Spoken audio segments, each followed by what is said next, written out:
Hello and welcome to our race commentary video for round 2 of the 2023 Puma Cup. The round was held at Snetterton over in Norfolk and was special for two reasons. Firstly, it marks the race debut of long-time Guroba mechanic Mark Chappell. You will all know that Mark has been with me from day one, from choosing the car that we bought, building it. This is talking 4 or 5 years ago, of course. He's been there every step of the way, never missed a round, got his ARDS licence over the winter. There he is, look, hello Mark, look how happy he is. Got his ARDS licence over the winter and was here to make debut in the Puma Cup with us in trusty Woodstock. So qualifying earlier in the day went pretty well. I went out and got my 3 laps done in the morning, and then to give Mark more seat time for familiarisation purposes, he then got in the car for the rest of the qualifying session and did exactly what was required. Brilliant debut competitive session for Mark. His first lap time, can't remember what it was, but pretty much every lap thereafter he took half a second off until getting down to his actual time. We qualified 5th of 5 in the Pumas, so technically last, but Mark was only about 3/10 off the green car that you can see in front of me now. The race has actually begun at this point of the video, just giving you a bit of background as to the build-up. So Mark Jackson in the lime green Puma qualified in 4th. I thought I might have a bit of pace on Mark, but he's clearly made some changes to the car over the winter and really improved things, which is great because we know how quick Mark and that little green car can be. And the start of this race, you can see it's really quite hectic. It was a big grid, there was something like 40 cars on the grid, and there was some that had qualified out of position, which made it quite tricky at the beginning. The plan was that I would make as much progress as I possibly could. Luke was up in pole position. You can just, well, you just saw him there with his blue and yellow Ford Puma with the livery that looks like the Rapid Fit Mondeo touring cars from the late 90s. Luke was up in first position. Second, Jamie Clare was about a second off. And then in third, Gareth Cotgrove in the Scott's car hire. And fourth, Mark Jackson in the green car ahead of us, and then 5th was myself and Mark in Woodstock.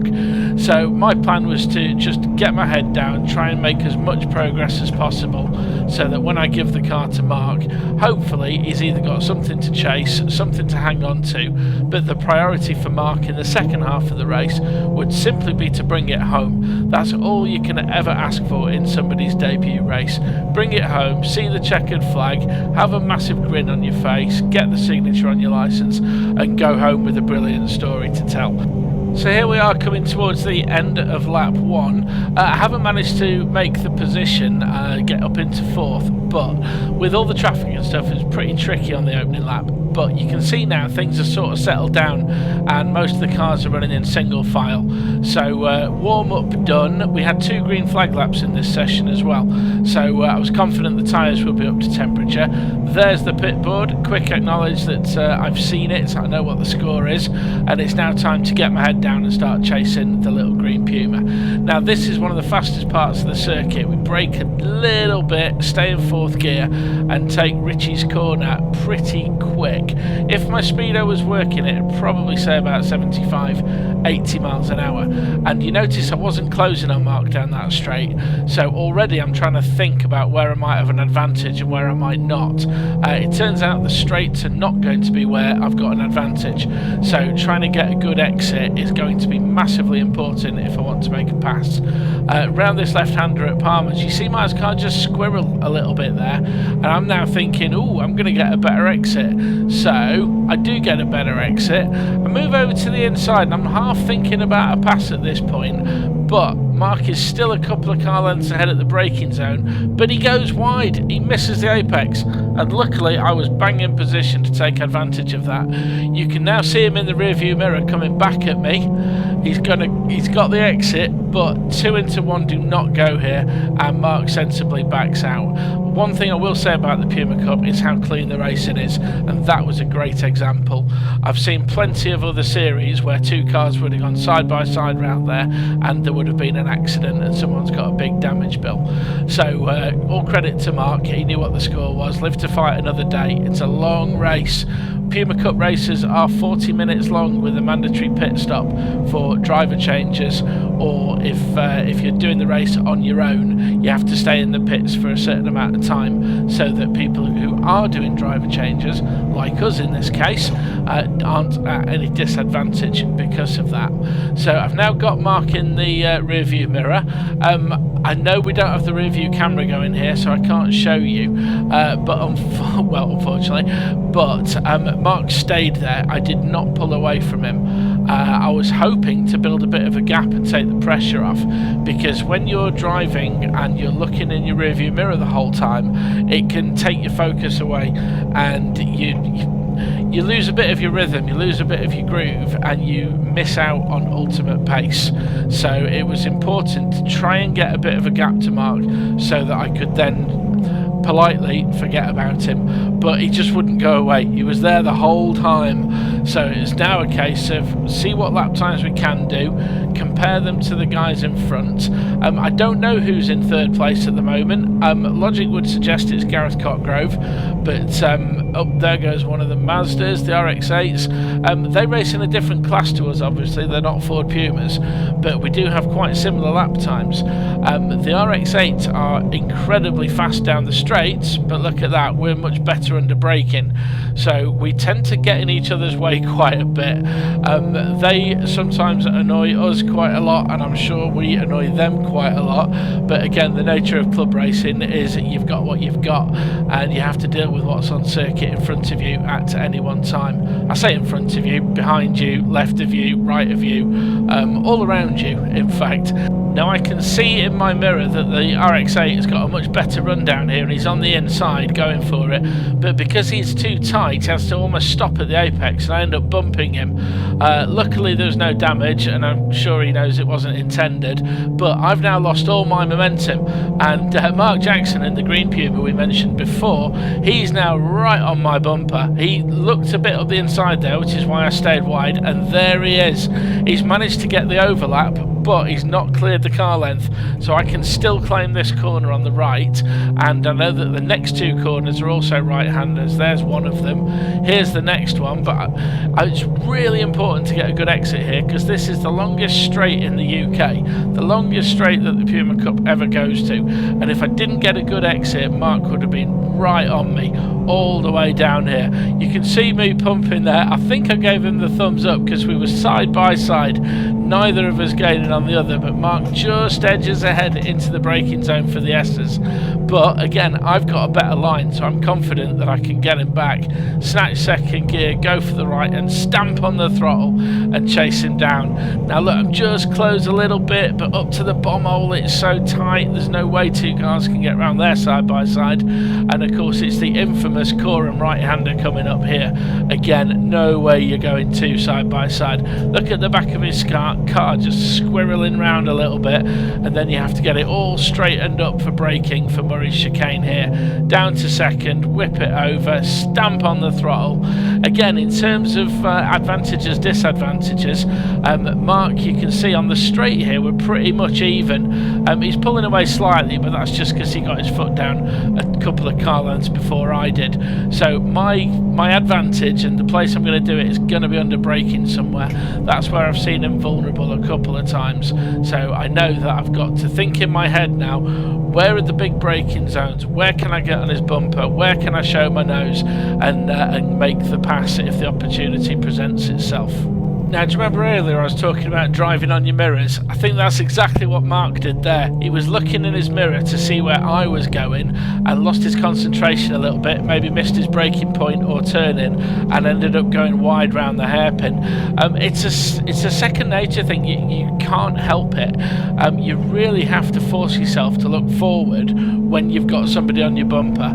It's a difficult thing to do, and for those that haven't done it or haven't tried it before, then take my word word for it, it's tricky. Now look at Mark, he's gone nice and defensive there, but I've swung round wide to try and get a better exit because I want to pressure him all the way to the Williams corner, which is the right-hander that leads onto that fast straight. I want him a little bit unsettled, a little bit unsure of what he needs to do with his car, because the more unsure he is, the more chances of him making a mistake. There are more chances of him making a mistake. However, he's a wily old fox, he knows what he's doing, and there was no mistake at all. We both get a good few corners, good exit onto this straight, and look, there's next to nothing between us. However, I've now noticed something in the car which I'm not happy about. I don't know if I mentioned it on the Silverstone commentary from the previous race. If I did, forgive me repeating myself. If I didn't, then here you go. When we were at Silverstone, we noticed that the temperature needle in Woodstock would go quite high when, it would go quite high and then drop off again. There was no particular reason for it, there was no lack of performance at Silverstone, but it was something that we were a little bit unsure of. Now, bear in mind we'd had a new engine fitted for Silverstone, which performed brilliantly. That's the engine that we're racing with now here at Snetterton, but this temperature thing was a bit of concern. Now, if you look on my dashboard, there are 3 white dials.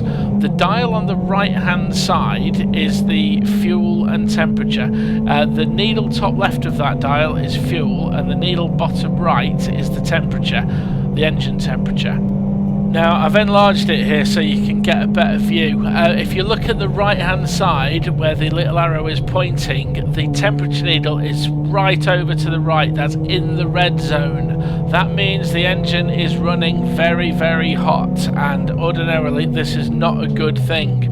There's different reasons it can happen. The number one is that the it's the water temperature that's gone up. So maybe the water pump has failed and the water's not circulating. The radiator might have got a hole and the coolant is leaking. I would normally be made aware of that by the marshals, who have spotted something leaking from my car and would wave their flags to signal that to me. But at Silverstone, when that happened, every now and again the temperature needle would drop off again. So bit of oil there, I think. Yeah, just in time, talking about leaking fluids, and that was close. Who's number 124 in the Fiesta? James Manning, nice one. And there goes Danny Casa, boy wonder, in the Hillwood Autos Honda Integra DC5. So leaders are coming through. I've got a temperature issue, and you'll notice how far Mark has now pulled ahead. Now, this is because I'm losing power. I'm in 2 minds now. Do I call it a day and bring the car in for not so much safety purposes, but mechanical sympathy purposes? But then I've also, and I won't lie, this is a factor, it's Mark's debut, and the last thing I wanted to do was not be able to give him the car and at least let him have a lap or two on his debut weekend. That would have been such an anticlimax. So I've now realised that trying to go through the grid, trying to build a position, build a gap, give Mark something to work with, those days are over. Plan B is, can we nurse the car to the flag and get Mark his signature? Any chance of a result or any chance of actually doing any racing on a wheel-to-wheel basis, I'm afraid that's all over at this point. Now, this is what made it such a tricky decision, because I'm keeping my eye on that temperature needle, and as you can see from this screen enlargement here, the needle is now back in the middle of the dial, which is indicating a normal temperature. So we've gone sky high and lost power. We've now come back to normal, but I can't really tell if the power's back or not. I wasn't really wanting to use all the revs to find out. The Puma revs up to 7,000, but we tend to change gear at about 6,800. But you can just tell when you're in the car that something's not quite right. The tone of the exhaust that you can hear, well, the sound of the engine that you hear, it's not quite there. And you can just see on the windscreen now we're starting to get get some raindrops as well. So we have to throw that into the mix. We've now got dry setup on a dampening circuit with an intermittently behaving and misbehaving engine. We've got power at some points and not at others, and it's all kind of building up to a little horrible perfect storm of things going wrong. Now, what can you do in this situation? You could park it in the pits because it's all going wrong, or you can keep going because you want to give your mate a ride in the car and try and get a signature and see a checkered flag.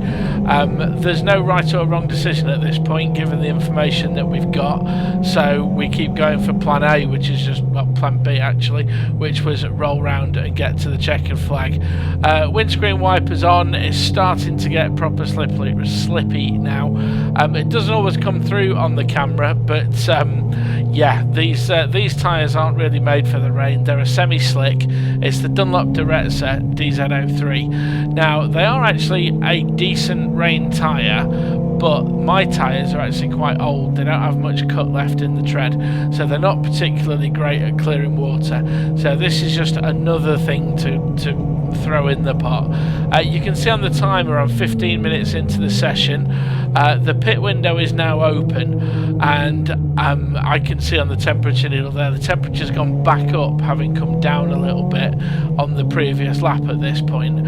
So it's that horrible sinking feeling, not knowing what to do, not knowing how to handle things, and having a limited amount of time and resource to actually make decisions. Unfortunately, it happens in racing, and a lot of people might be surprised I've put this video up because it's not a particularly great one given all the things that are happening right now. But motor racing is rough and the smooth, and I want everyone who follows Team Guroba to know that sometimes it doesn't go to plan. I decided to come in the pits here. I'm putting the timer on because that's force of habit. We've got 90 seconds in the pit lane. There it goes. But here's me about to hand over to Mark, so I will shut up and you might be able to pick up the audio from the pit stop change.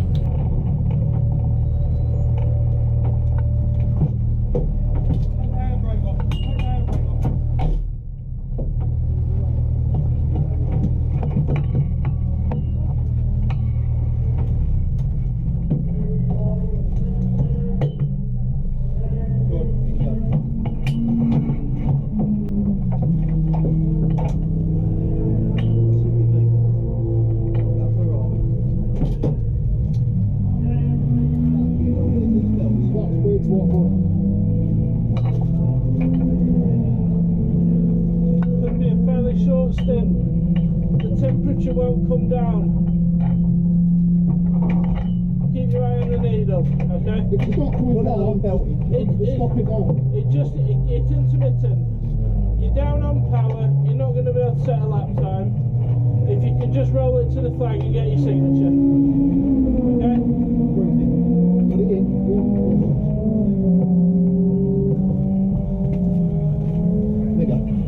That's alright. Just do your best, mate. Clean air and all that. Okay?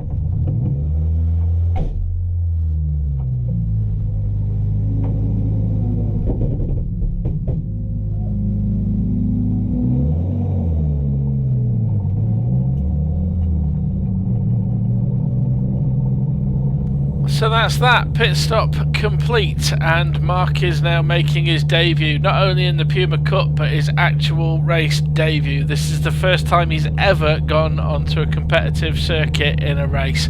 Green light at the end of the pits, put your foot down, off you go. What a start of a wonderful adventure in motorsport. Sorry to your bank balance, sorry to Sabs, your loyal and loving partner, but that's it now, mate. You're a fully fledged racing driver, and making a debut or baptism of fire given all the issues. But Mark, I'm going to say this now, Mark is one of those guys who knows what's going on. He's incredibly savvy about things, and he's computational brain to process information is second to none. So whilst I'm on the pit wall wondering what the hell's going on, I've also got every confidence that Mark isn't going to do anything stupid. He knows the drill, and I put all my trust in him. Most of this car was built by Mark. I keep telling everyone that, yeah, we built the car together, but pretty much Mark did all the hands-on stuff, because A, he's much better at it than me, and B, he loves doing it, so I left him to it. Most of the time when we're working on the Puma, I'm stood there with a cup of coffee, just watching what he's doing, trying to learn something, and keep him company, actually.